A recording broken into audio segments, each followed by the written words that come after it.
Bago po tayo magumpisa, gusto ko po magpasalamat sa lahat ng masugid na sumusubaybay. Marami pong salamat sa inyong lahat. Lalo na po sa mga solid subscriber. At kung hindi ka pa nakasubscribe, pindutin ang button para sa ating story series. Marami din pong salamat sa mga masipag mag-share. Maligayang pagbisita at pagbabalik po sa ating munting channel. Narito na po ang karugtong ng ating istorya. Ika-137 na kabanata. Si Alex ba ang nagligtas? Ang pag-inom ay idea ni Susan pero si Rose. Nagsususpeche siya, pero pakiramdam niya hindi siya pwedeng tumanggi. Sige, pumayag si Alex. Magaling, 8 o'clock mamayang gabi. Si Rose at ako ay maghihintay, magkita tayo mamaya sa Angel Bar. Tinapos na ni Susan ang tawag. Si Rose ay nakaupo sa tabi nito, at natuwa siya nang pumayag si Alex. Noong nakaraan nang kinidnap sila ni Lucille, na nagpanggap na bulag. Iniligtas sila ng misteryosong lalaki. Inaalam nila kung ang lalaki ay si Alex. Pinaghihinalaan nila ito. At parehas na sumang-ayon mag-spy. Upang alamin kung may itinatago itong ibang pagkatao. Naghihinala sila na mula ito sa malakas at maimpluwensyang pamilya. Sa loob ng ilang araw minanmanan nila ito. Pero ang kanyang ikinikilos ay walang pinagbago. Pakiramdam ni Susan kung makakasama nila ito, malalaman nila ang tutuong pagkatao nito. Mas lalo pa silang naiintriga kay Alex at gustong malaman kung siya ang maimpluwensyang tao na nagligtas sa kanila. Sa dahilang iyon, kaya nila inimbitahan si Alex uminom para obserbahan ito sa malapitan, at malaman kung sino talaga ito. Nang inisip nila ang mga nakaraang nangyari, 70% na sigurado sila na may itinatago ito sa kanila. Tingnan mo yang sarili mo, hindi mo pa siya nakikita, ay nanggigigil ka na. Ano ang magiging itsura mo, kapag nandito na siya? Inaasar ni Susan si Rose. Hindi ako nanggigigil. Ayaw pa rin ni Rose tanggapin sa sarili, pero hindi niya maitatago ang ngipit sa kanyang mukha. Susan, sa palagay mo si Alex ba talaga ang misteryosong lalaki? Sa palagay ko siya nga. Paano mo maipapaliwanag ang dalawang bracelet? Oo, tama ka. Mahinang reply ni Rose. Pero paano natin siya tatanungin? Tatanungin ba natin siya ng direkta? Aray, Rose, nababaliw ka na sa kanya, hindi ba? Bahagyang binetukan ni Susan si Rose sa ulo. Kung tatanungin natin siya ng direkta, sa palagay mo sasabihin niya ang totoo. Kailangan nating maging matalino, at hindi pwedeng mapansin niya tayo. Kaya dahan-dahan natin tingnan ang totoo. Tinanong niya si Rose sa mahinang boses. Sabihin mo na i-inlove ka na ba kay Alex? Nang hindi sumagot si Rose, minasahe nito ang balikat niya. Sabihin mo na, huwag ka mag-alala, mayroon na akong joke. Hindi ko aagawin si Alex sa iyo. Kung siya talaga ang ating misteryosong tagapagligtas. Siyempre gusto ko siya. Sino ba ang ayaw ning bayani? Pero kung hindi siya, iisipin ko pa rin na isa siyang talunan, at hindi ako magiging interesado sa kanya, sagot ni Rose. At least tapat ka. Tara, bumalik na tayo sa dorm para mag-ayos. Ilang oras na lang makikipagkita na tayo kay Alex sa Angel Bar. Wika ni Susan, at nagtungo na sa kanilang dorm. Alas 7 ng gabi, si Alex ay naglalakad na patungo sa bar, nang makatanggap ng tawag, mula kay Robert Miller ng Metro Skybank. Mr. Ambrose, binili ko na ang Lawrence High ng $120 million para sa iyo. Nakausap ko na rin si Mr. Stokes. At inihanda na namin ang lahat ng dokumento, nasaan ka ngayon? Dadalihin ko sa iyo ito ng personal. Sobrang excited ni Robert, ito ang unang pagkakataon na nakasama siya sa ganito kalaking transaction. Dagdag pa, nangako si Ken na bibigyan siya ng $10,000 commission. Magandang balita iyan, pero wala akong oras ngayon. Ano kaya, kung tumawag na lang ako sa iyo, sa mga susunod na araw, at ayusin ang oras upang pumunta sa iyo, upang makita ka. Sa isip ni Alex, kailangan niyang malaman ito sa kanyang sarili, kaysa umasa kay Ken Stokes. Sumang-ayon naman si Robert. Pagkatapos tapusin ang tawag, dumiretso na si Alex sa Angel Bar. Alex, nandito kami, kumakaway si Susan sa kanya. Si Rose ay nanatiling nakaupo at sumisipsip ng kanyang alak. Hindi siya tumingin sa direksyon ni Alex, pero ang kanyang paghawak sa baso ay humigpit. Halika, at maupo ka, umorder na kami ng konyak para sa iyo. Iyan pa rin ba ang iniinom mo? Determinado si Susan na ilibre ito. Sigurado siya na makikita ang pagiging mayaman nito. Maraming salamat, wika ni Alex habang nakangiti. Tumingin siya kay Rose, at sinasadya na hindi tumingin sa kanya. Nagpatuloy lang ito sa pagsip-sip ng tahimik sa kanyang iniinom. Tumahimik si Alex, at sa isip niya, kung ayaw mo akong makita bakit nila ako inimbitahan dito. Pero hindi naiintindihan ni Alex kung bakit ayaw makipag-eye contact ni Rose sa kanya. Hindi dahil hindi siya nito gusto sa nakaraan. Ito ay dahil kinakabahan siya. At natatakot siya na bigla siyang maging palakaibigan. Maghihinala ito. Rose, nandito si Alex. Bakit hindi mo siya batiin? Bulong ni Susan sa kanyang kaibigan, at para maayos na rin ang mga bagay-bagay. Nandito ka na, wika ni Rose, at bahagyang lumingon kay Alex. Nabigla si Alex sa palakaibigan nitong ekspresyon, dahil kadalasan ang tingin nito sa kanya ay palaging naiinis. Ang pangyayaring ito ay awkward, pero ba na yun? Medyo nagtataka siya. Tumingin muli siya kay Rose. Ang makeup niya ay maganda, at mas maganda siya sa nakaraan.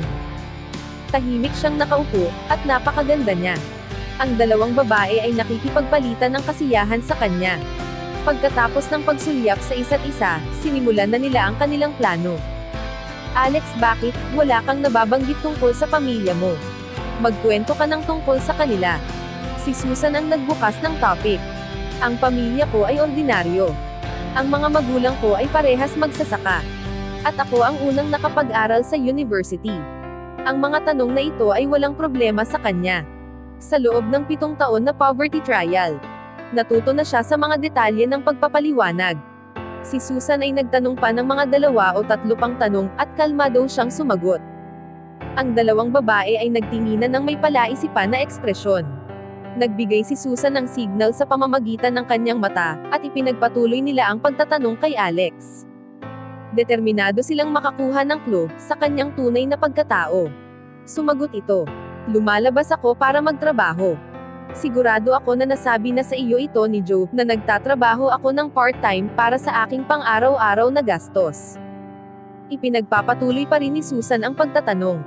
Alex, may alam ka ba sa pagminegosyo? Si Rose at ako ay interesado. Magkwento ka sa amin. Masyadong mataas ang iniisip nyo sa akin. Paano ko naman malalaman ang kahit ano sa pagnenegosyo? Katulad ng alam nyo, ang specialty ko ay pagga-garden, lalo na sa pagtatanim ng puno. Nagbato pa ng maraming tanong ang dalawang babae. May alam ka ba sa pagdidisiplina ng mga super yaman na mga pamilya sa kanilang mga anak? Ano ang palagay mo sa ating current stock market? Nakapunta ka na ba sa Berkeley Hotel? Sa hinaharap ano ang gusto mo maging? Ang sagot sa lahat ng kanilang tanong, palaging sinasabi ni Alex, ay hindi niya alam. Karamihan sa sagot niya ay matapat. Ang pamilya Ambrose ay maraming tauhan, kaya hindi nila kailangan unawain ng personal ang lahat ng detalye tungkol sa mga negosyo nilang pinapatakbo. Na-confused sina Rose at Susan sa mga sagot niya. Nagtanong sila, at naniniwala sila na kapag mula ka sa mayamang pamilya, ay makakasagot. At sigurado sila na, hindi sila napansin ni Alex, na sinusubukan nilang hulihin siya. Nang wala siyang masagot na kahit isang tanong, nagsimula silang mag-isip na mali sila. Si Alex ay isang talunan. At hindi siya galing sa mayamang pamilya. Si Rose ay nakahinga ng maluwang. Alex, natatandaan ko nang nagpunta tayo sa night market. Kinuha mo ang 2 bracelet ng matandang babae, na ibinigay sa inyong dalawa ni Rose, tama ba, wika ni Susan? Ang mga mata ni Rose ay nagliwanag ng kaunti. Pagkatapos ng kidnapping, nakita nila ang 2 bracelet sa sasakyan ng Maserati. Kapag nalaman nila na hindi nawala ni Alex ang bracelet ng gabing iyon, sigurado sila na hindi siya ang nagligtas sa kanila. Oo, kinuha ko nga, bakit? Hindi siya nag-isip, at inilabas ang bracelet sa kanyang bulsa. Nang makita ang bracelet, ang 2 babae ay naging masaya. Naramdaman nila, na di magtatagal malalaman na nila ang totoong pagkatao ni Alex. Patingin ako, kinuha ni Rose ang isa sa bracelet mula sa kamay nito, at tiningnan mabuti. Mukhang ito ay isa, sa mga isa mula sa night market. Nawala mo ba ito, o aksidenteng naiwan kung saan? pagtatanong nito. Kung sasabihin niya ito na naiwan niya ito sa sasakyan, siguradong malalaman na si Alex ang nagligtas sa kanila, at para na rin niya inamin ang tutuong siya, sa kanila. Nagsimula siyang sumagot, oo. At biglang naramdaman niya na parang may mali. Bakit magtatanong sila Rose at Susan sa akin, tungkol sa nakaraan? Tungkol sa ekonomiya, sa Berkeley Hotel, at sa pag-aaral ng mga mayayamang bata. Ngayon ay naiintindihan ko na. Sinusubukan nila malaman ang aking tunay na pagkatao. Nang tumingin siya sa dalawang babae, na nagkikindatan. Sigurado na tama siya. Pero bakit nila ako tinatanong kung nawala ko ang bracelet? Nagtaka si Alex. Bigla niyang naalala ang nangyari ng gabing iyon. Naiwan niya ang bracelet sa sasakyan. At natagpuan ito ng kanyang mga tauhan. Ito ay parehong sasakyan na nagsundo kila Susan at Rose. Naiintindihan na niya kung ano ang gusto palabasin ng dalawang babae. Ginagamit nila ang bracelet para mabuko siya. Wala siyang tiwala kay Rose, at ayaw niya ipakita kung ano talaga ang tunay na pagkatao niya. Maingat siyang nagpatuloy. Nang huli akong kumain sa cafeteria, ang bracelet ay nalaglag sa aking bulsa. Mabuti na lang at nakita ko ito, kung hindi ay baka nawala na.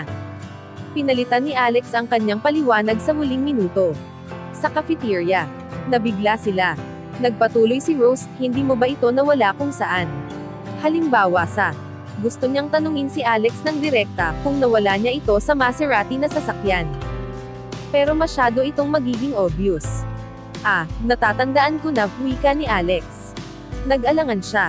Saan? Ang dalawang babae ay excited. Sa sasakyan, sagot nito. Anong klaseng kotse? Inosenteng pagtatanong ni Rose. Hindi sa kotse, sa bus. Ibinigay ko ang aking upuan sa matandang babae. Nang makita ni Alex na interesadong nag-aabang ito ng kanyang sagot, nakipaglaro siya. Ang dalawang babae ay humawak sa kanilang ulo. Ang dalawang babae ay malapit ng sumuko. Ika-138 na kabanata. Ang Lawrence High Hotel. Ano ang nangyayari sa inyo? Tanong ni Alex sa mga babae. Medyo nagigilty siya pero determinado siyang huwag ipakita ang kanyang tutuong pagkatao. Wala sagot ni Susan. Ngumiti ito at sinabi, Alex, isipin mo uli ito mabuti. Baka sa iba mo ito nawala. Sinabi mo nawala mo ito sa bus pero baka naiwan mo ito sa kotse ng iba. Ngayon, ay alam na niya ang intensyon ng mga babae. Sinusubukan nilang malaman kung ako ang nakaiwan ng bracelet sa sasakyan ng Maserati. At pagkatapos ay malalaman na nila kung sino ako. Kailangan kong makahanap ng paraan, para mawala ang paghihinala ng dalawang babaeng ito sa akin, sa isip niya. Hindi ko na talaga maalala. Pero naalala ko nang pumunta tayo sa night market. Maraming bumili na magkasintahan ng bracelet sa matandang babae. Nakakita pa ako ng ilan sa sahig sa paligid ng kanyang pwesto. Ang mga salita ni Alex ay nagpaalala, kina Susan at Rose. Tama, sa isip nila. Hindi lang kami ang bumili ng bracelet ng gabing iyon. Ang iba ay bumili din. Baka ang bracelet na nakita namin sa Maserati, ay hindi kay Alex. Baka ito ay pag-aari ng ibang tao, at nagkataon lang, na bumili rin ito sa night market. Nang nagsuggest siya na may iba ring bumili ng bracelet na katulad ng sa kanya. Nakita ni Alex ang dalawang babae, ay nagbago ang ekspresyon. Hindi na ito nakatingin sa kanya ng may pagtataka, at ikinonsidera na hindi si Alex ang nagligtas sa kanilang dalawa. Si Susan at Rose ay nagkatinginan sa isa't isa. Alam nila na parehas sila ng iniisip. Hindi si Alex ang bayani na nagligtas sa kanilang dalawa, ng gabing iyon. Si Rose ay nakakaramdam ng inis. Ngayon ay sigurado na siya na ito ay isang mahirap na estudyante sa Preston University. At umubos siya ng maraming oras sa pag-aayos sa kanyang sarili, ibinigay niya ang todo para maging maganda at makipagkita dito, ng gabing iyon. Huling tanong, si Susan at ako ay kinidnap ni Lucille Brennan ng gabing iyon sa night market. Nandoon ka, pero may ginawa ka bang kahit ano, para tulungan kami? Pansamantalang walang naisagot si Alex. Hindi niya pwedeng sabihin na sikreto niyang tinulungan ang mga ito, at hindi niya rin pwedeng sabihin na wala siyang ginawa. Pero naalala ni Alex na sinabi ni Rose na kahit ano ang mangyari sa kanya ay wala siyang pananagutan. Hindi mo masabi, tama. May ginawa ka bang kahit ano, para tulungan kami? Umirap si Rose, habang tumingin kay Alex. Bumalik na naman ito sa kanyang ugali. Sinabi ni Joe na samahan mo kami, at protektahan. Paano mo kami naprotektahan? Susan, sabihin mo kay Joe na ang kanyang kaibigan ay walang kwenta. Sabihin mo sa kanya na huwag na itong pansinin. Para hindi na tayo maloko nito sa susunod. Inilagay ni Susan ang kamay sa balikat ni Rose. Kahit na nalaman nila na nagkamali sila ng hinala sa pagkatao ni Alex. Hindi niya ito pagkakamali. Hindi naman siya nagpanggap na mayamang tao na nagligtas sa kanila. Masyadong magaspang si Rose dito. Alex, umalis ka na ngayon, dito muna ako kasama si Rose, wika ni Susan habang nakayuko. Sumang-ayon naman siya, gusto na rin niya umalis. Si Rose ay kasuklam-suklam sa isip niya. Sa palagay niya kahit kailan ay hindi na sila magkakaayos nito. Sa palagay ko na mas mabuti pa kung hindi na tayo magkikita sa susunod. Itinapon ni Rose ang bracelet ni Alex sa sahig. Mabilis niya ito dinampot at hinaypan ang alikabok. Inilagay niya ito sa kanyang bulsa, at mabilis na umalis sa Angel Bar. Makalipas ang 2 araw, si Robert ay nagbibigay ng ulat tungkol sa Lawrence High Hotel, na apartment complex building na kanyang binili. Kailangan niyang mag-focus sa lahat ng impormasyon. Siya at ang 2 real estate professional ay tinuturuan siya na maunawaan ang lahat. Ang karagdagan sa pagbabasa ng lahat ng impormasyon na ibinigay tungkol sa Lawrence High Complex. Si Alex nakikinig araw-araw sa report ni Ken Stokes sa paghahanap kay Debbie. May mga impormasyon na sila sa kanya pero ito ay limitado lamang. Pinaalalahanan ni Alex ang kanyang sarili na magpasensya. Pinili niyang paniwalaan na walang balita ang mabuti ngayon. Sigurado siya na kapag mas maraming impormasyon si Ken Stokes, ay matatagpuan niya ito. Minsan sa gabi, iniisip ni Alex si Debbie, nakakaramdam siya ng matinding lungkot dito, pero sinabi niya sa sarili na maging matatag. Ang impormasyon na hinatid ni Robert, ay pansamantalang nagulo ang pag-aalala ni Alex kay Debbie. Pagkatapos ng 3 araw, nabasa na ni Alex ang impormasyon sa Lawrence High pero sa palagay niya ay kailangan niyang magpunta doon ng personal. Tumawag siya ng taxi, at nagpunta doon. Nagpasya siya na magrente ng apartment sa complex bilang university student. Na gustong makihalubilo sa society. Gusto niyang i-experience ang pamamalakad ng kumpanya. Nagpunta siya sa office sa first floor A block. Na sinasabi sa online. Kung saan ang mga nagre-renta ay inaasikaso. Nang lumakad siya sa opisina, nakita niya ang isang babae at lalaki na nagtatalo sa harapan ng desk. Wala sa mga ito ang nagbigay ng atensyon sa kanya. Umubo siya, at sa wakas ay napatingin ang mga ito. Ang unang impresyon sa kanya ay isang mahirap, at napayuko siya ng bahagya. Kung ito ang unang makikita ng mga posibleng umuwi ng apartment, ang iisipin nila sa Lawrence High ay hindi maganda. Hello, gusto mo ba umuwi sa apartment? Tanong ng babae. Sa wakas ay nabawi na nito ang kanyang sarili. Ang lalaki ay umupo sa gilid, at naggupit ng kanyang kuko. Wala siyang ginagawang trabaho, at hindi siya nagbigay ng pansin kay Alex.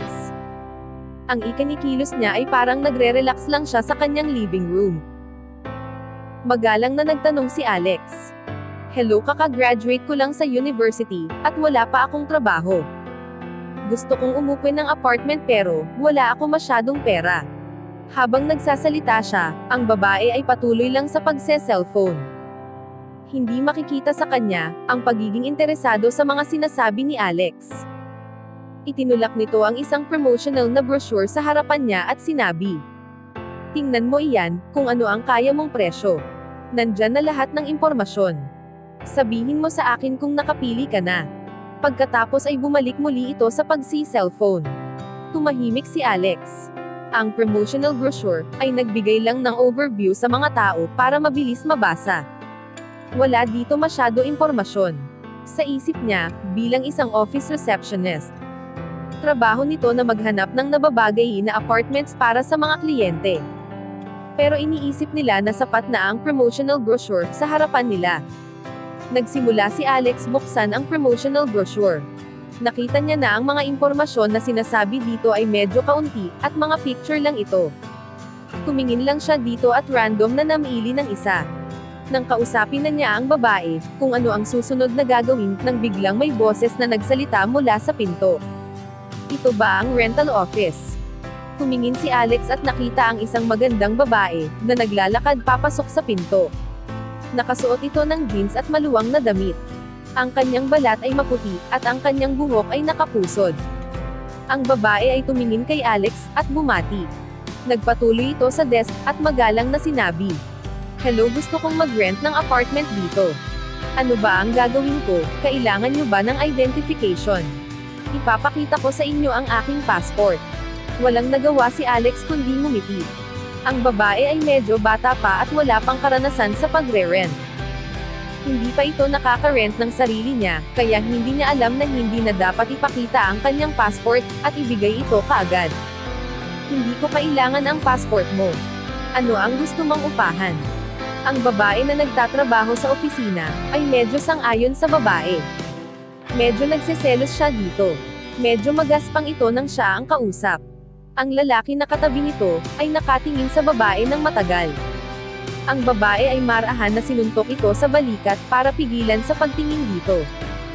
Ang babae ay binigyan ng promotional brochure at sinabi, "Pumili ka ng gusto mo, kapag nakapili ka na, sabihin mo sa akin kung alin dito." "Sige," matapat na sabi ng babae. "Ito ang napili ko," sabi ni Alex sa babae, habang nakaturo sa larawan ng brochure. Sinabi nito, "Ang apartment na ito, ay may 3 bedroom, 2 living room at bathroom. Ito ay $3,000 a month. Kailangan kong makita ang iyong ID, at aayusin natin ang mga papel ngayon din."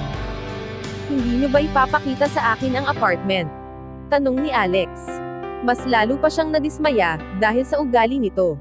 Tanong niya sa sarili, ang 2 empleyado ba na ito ay simpleng tamad? Sa promotional brochure ay nakasulat na ng maliwanag, "Kung ano ang nakita mo, iyon din ang makukuha mo." Sagot ng babae. Pakiramdam ng babae ang kanyang sagot, ay perpektong makatwiran. "Kung gusto mo talaga makita ito, okay lang. Ito ang susi. Pwede kang pumunta doon ng mag-isa." Nakuha nito ang susi, at ibinigay kay Alex. Napatahimik si Alex, wala siyang nasabi. Hindi sila natatakot na ibigay ang susi, kahit kanino na nagtatanong. Bilang may-ari ng apartment complex, nag-alala si Alex, sa mga irresponsible nitong mga ugali. "Ito ang ID ko." Iniabot niya ito sa babae. Ang kanyang driver license, at ilang mga nakaraang bill. Nakamtan na niya ang kanyang goal, kung papaano ang pamamalakad ng mga tauhan, at kung papaano ang mga proseso sa pagre-renta. Ang babae na kasunod na dumating ni Alex, ay pinag-aralan ang brochure. Tumingin siya sa babae at sinabi, "Ito ang napili ko." Nakita ni Alex at napansin na katulad ito ng napili niya. Nang malaman ng babae na ang gusto niyang apartment ay napili na ni Alex, ngumiti ito ng awkward, at sinabi, "Ay yan pala ang rerentahan mo. Sige, pipili na lang ako uli." Namili uli siya sa brochure ng iba. Nang sandaling iyon, isang matangkad na lalaki ang pumasok. Mukha itong nasa mga 30s. Ang kanyang suot ay disenteng isang itim na trousers, at light blue na shirt. "Mr. Jellor." Ang mga office staff ay binati ang lalaki na nakangiti. Ang lalaki ay ang rental manager ng Lawrence High. Si Felix Jellor. Tumango siya sa 2 staff member. At nakita niya ang babae na nakatayong nakatingin sa brochure, at ang kanyang mata ay nagliwanag. "Hello, nandito ka ba para rumrente ng apartment?" tanong niya, habang papalapit dito. Ang kanyang puso ay lumukso ng kaunti habang tumingin sa magandang mukha nito. "Oo," sagot ng babae. "Gusto ko ang apartment na ito, pero napili na ito ng lalaking iyon. Ngayon ay pumipili ako ng iba." Tumingin si Felix kay Alex, at hinila ito sa gilid. Bumulong ito. "Sir, may irerekomenda ako sa iyo na apartment sa halagang $2,500 a month. Bakit hindi natin pabayaan sa babaeng ito ang apartment? Maliwanag naman na ito ang unang pagkakataon na magre-rente siya ng apartment, sa buong buhay niya. Tulungan natin siya." Sa isip ni Alex, ang lahat ng apartment ay may nakaset na halaga sa brochure. Pero dahil sa rental manager ng Lawrence High, pinipilit mo ako bigyan ng discount ng palihim, para maibigay ang apartment na gusto na magandang babae. Sino ang mag-aabono sa kulang na income ng kumpanya? Gayunpaman, nakapagdesisyon na siya na iparaya ang apartment sa babae. Sinabi niya sa manager na tinatanggap niya ang alok nito. Naglakad pabalik si Philip sa babae at sinabi, "May maganda akong balita sa iyo." Ang binatang ito ay nagpasya na maghanap ng ibang apartment. "Bakante na ito para sa iyo. Magaling, maraming salamat sa iyo." Inulit ng babae ang pasasalamat kina Alex at Philips. Umasa siya na, nakumbinsi nito si Alex na ipaubaya ang apartment. At nagpapasalamat siya dito ng gusto, sa pag-aasikaso sa kanya. Hanggang dito na lang po muna. Sana po, ay nagustuhan nyo ang ating story series. Sa mga bagong tagapakinig, mas okay po kung mag-uumpisa kayo sa episode 1. Maraming salamat po sa pakikinig. Pwede po bang humingi ng subscribe bilang pagsuporta sa ating munting channel? Hanggang sa susunod po muli. Stay safe and God bless.